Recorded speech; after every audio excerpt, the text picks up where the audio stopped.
ಇವತ್ತು ಈ ಟೌನ್ಶಿಪ್ನ ಹೆಸರಿನಲ್ಲಿ ಲೂಟಿ ಹೊಡೆಯೋ ಕೆಲಸ ಮಾಡ್ಲಿಕ್ಕೆ ಹೊರಟಿದ್ದಾರೆ. ಒಂದು ಉದಾಹರಣೆ ಕೊಡ್ತೀನಿ ನಿಮಗೆ.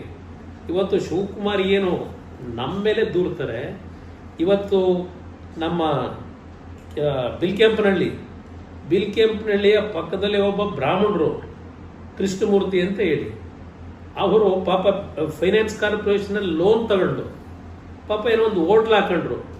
ಆ ಹೋಟ್ಲ್ ಹಾಕಿದ್ದನ್ನು ಖಾಲಿ ಮಾಡಿಸಿ, ಆ ಮುಂದ್ಗಡೆ ಹೈವೇನಲ್ಲಿ ಆ ಕ್ಯಾಂಟೀನ್ ಇಡಬಾರ್ದು ಅಂತ ಹೇಳಿ ಅವ್ರನ್ನ ಖಾಲಿ ಮಾಡಿಸಿ, ಆ ಒಂದು KSFCನಲ್ಲಿ ಕಡಿಮೆ ದುಡ್ಡಿಗೆ ಅದನ್ನು ಯಾವ ರೀತಿ ಖರೀದಿ ಮಾಡಿ ಲಪ್ಟಾಯಿಸಿ ಇವತ್ತಲ್ಲಿ ದೊಡ್ಡ ಮಟ್ಟದ ಒಂದು ಬಿಲ್ಡಿಂಗ್ ಸ್ಕೂಲ್ ಕಟ್ಕೊಂಡಿದ್ದಾರೆ.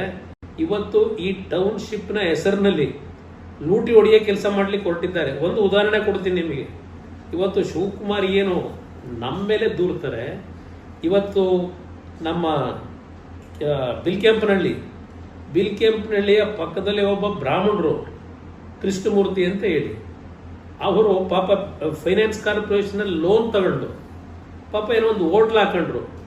ಆ ಹೋಟ್ಲ್ ಹಾಕಿದ್ದನ್ನು ಖಾಲಿ ಮಾಡಿಸಿ, ಆ ಮುಂದ್ಗಡೆ ಹೈವೇನಲ್ಲಿ ಆ ಕ್ಯಾಂಟೀನ್ ಇಡಬಾರ್ದು ಅಂತ ಹೇಳಿ ಅವ್ರನ್ನ ಖಾಲಿ ಮಾಡಿಸಿ, ಆ ಒಂದು KSFCನಲ್ಲಿ ಕಡಿಮೆ ದುಡ್ಡಿಗೆ ಅದನ್ನು ಯಾವ ರೀತಿ ಖರೀದಿ ಮಾಡಿ ಲಪ್ಟಾಯಿಸಿ ಇವತ್ತಲ್ಲಿ ದೊಡ್ಡ ಮಟ್ಟದ ಒಂದು ಬಿಲ್ಡಿಂಗ್ ಸ್ಕೂಲ್ ಕಟ್ಕೊಂಡಿದ್ದಾರೆ.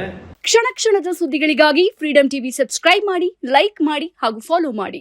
ಹೊಸ ಸುದ್ದಿಗಳ ನೋಟಿಫಿಕೇಶನ್ಗಾಗಿ ಬೆಲ್ ಐಕಾನ್ ಮೇಲೆ ಕ್ಲಿಕ್ ಮಾಡಿ.